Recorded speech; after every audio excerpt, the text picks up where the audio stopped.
Hello, you are listening to the Air Hug Community Podcast. Welcome back if you've been here before, and welcome if you're new here. And I'll give you the quickie on what is the Air Hug Community. We are a community of midlife people, primarily women, but guys are welcome too. And we have this podcast to talk about what it's like to go through midlife. We talk about all the experiences and the emotions that go along with it. Sometimes we have guests. And this is just a place. And if you want to, I say it's a community because we go back and forth. In the show notes, I have ways that you can contact me so that we can talk back and forth. I will say that at the end of 2022, I'm not sure how this is going to be when I actually publish this because I'm recording this at the end of 2022. I'm taking a little hiatus from Facebook, and we did have a Facebook community. In fact, you guys could still go on it. I'm just not on it right now. We also have, I just have an open door / message policy. So you're welcome to email me or message me on Instagram, and it's Judy_Arizosa, if you're looking to chat with me further about midlife, fitness, nutrition, healthy mindset, etc. That's basically what we talk about here. So today is going to be the first in, I'm not sure how many episodes we're going to do on this, but it's probably going to be at least 2. And we're going to talk about fitness in midlife. Today's topic is all about, because this is a huge question that I get with my clients, with people in general, it's how often should you work out? So I'm going to answer this realistically because there's the ideal answer, and I'll give you the ideal answer, and then I'm going to give you the realistic answer because I think it can be very discouraging for people who realize, I don't have an ideal life. Some people are still working like crazy. Some people just have so many responsibilities that they may not be able to do the ideal amount of workout, but there is something, you can always do something. And so we're going to talk about how often, what you can do realistically. And if you want to do the ideal thing, go for it. And I'll be very honest, I don't even achieve the ideal, but I aspire to. All right, so let's talk about the different areas of working out. So there is strength training, there's cardio, and there's mobility. All right, and then anything else on top of that is gravy. And, I won't discount it, but again, we're going for realistic here. And this is what we're talking about, how often you should exercise so that you can actually live your best, so that you can do your best for others, you can do your best for yourself, and you can be as healthy as you can from a physical, mental, and emotional standpoint. I know that when many of us don't get our workouts in, we're not there for others. We really aren't. And there's definitely, stress release in workouts, but let's go to the beginning. In the beginning, it all starts with strength training. All right, so how often should you strength train? In an ideal life, you're going to strength train. And remember, for our goal here, so it's for our best life, for our best fitness levels. I'm not talking about being a bodybuilder. I'm not talking about being a fitness model. I'm talking about being healthy. Okay, and I'm going to make a little distinction later about healthy versus always trying to lose weight, but we'll get to that later. Strength train, ideally 3 to 4 times a week.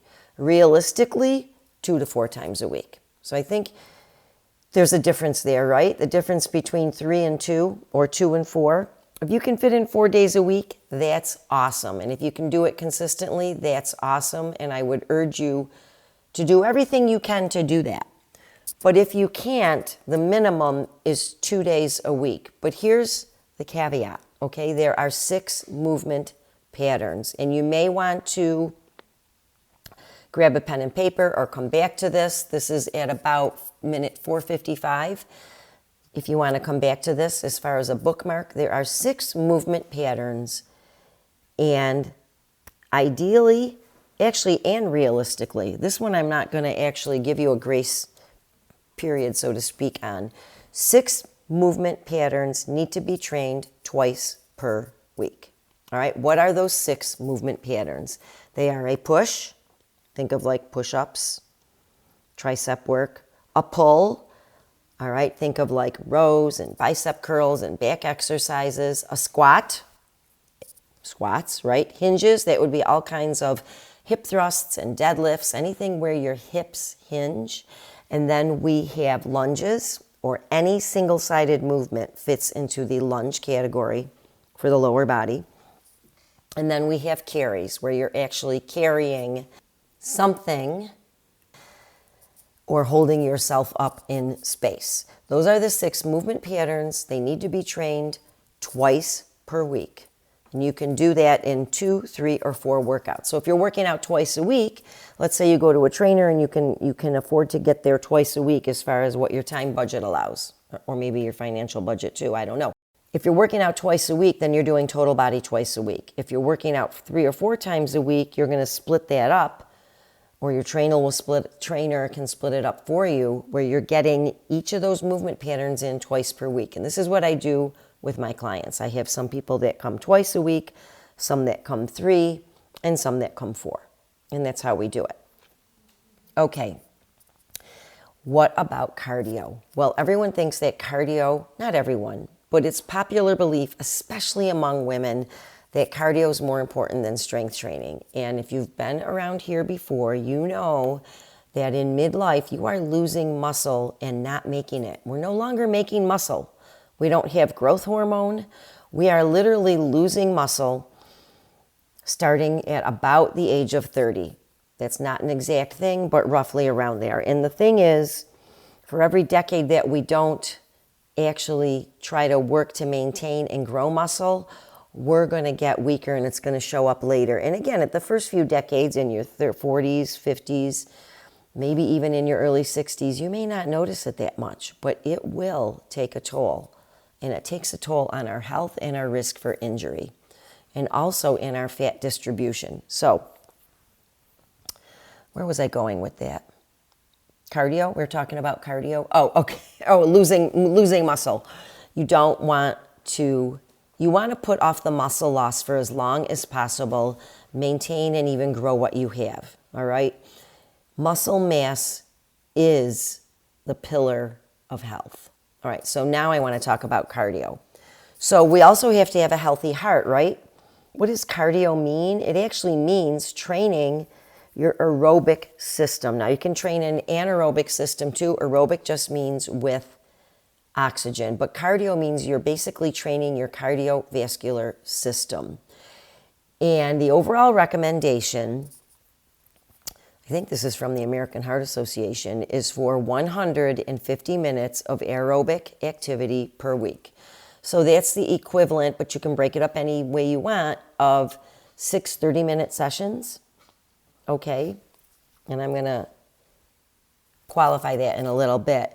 But included in that can be anaerobic work. So let's say you like to do sprints, or you do some work where you work at max effort, right?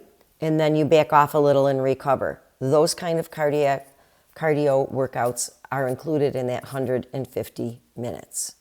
All right? But on any given day where you are breathing,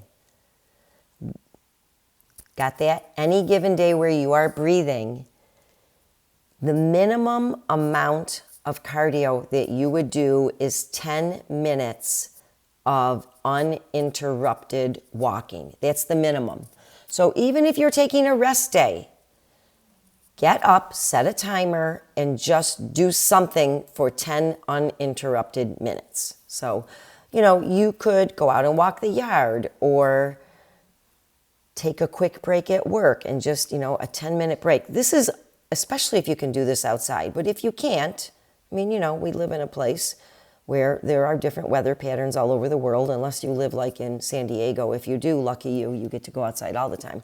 But for most of the rest of us, we have issues with weather. But minimum amount of movement per day is 10 minutes of uninterrupted walking. Okay, and then the third, so we talked about strength training, we talked about cardio, now we're going to talk about mobility. Okay, so mobility in this sense of the word, again, for living your best life in a realistic world, right, where you're trying to be healthy, I'm not talking about yoga class. And no offense to yoga. If you want to do yoga, that is in addition to all of this, and that's fine, especially if you like that mind-muscle connection. Who doesn't? That's great. But we're talking here about mobility, and we're talking about soft tissue release and biphasic stretching. And that, in an ideal world, 7 days per week. In a realistic world, 5 days per week.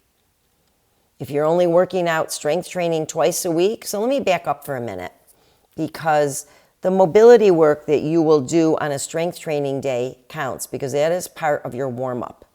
If you're only doing cardio that day, your mobility warm-up also should be done prior to that workout, and that counts for your mobility for the day. So quick question, do you guys want an episode on warm-ups? I don't know. You can tell me if you want to talk about warm-up as an episode, I will, but I thought it would be kind of dry, so I didn't. Right now, I'm not planning on doing that. But if you have any questions about it, I'll be happy to talk about it. I take all of my clients through a 6-phase warm-up, which I have learned and become certified through the Pain-Free Performance system, and that is through Dr. John Russin.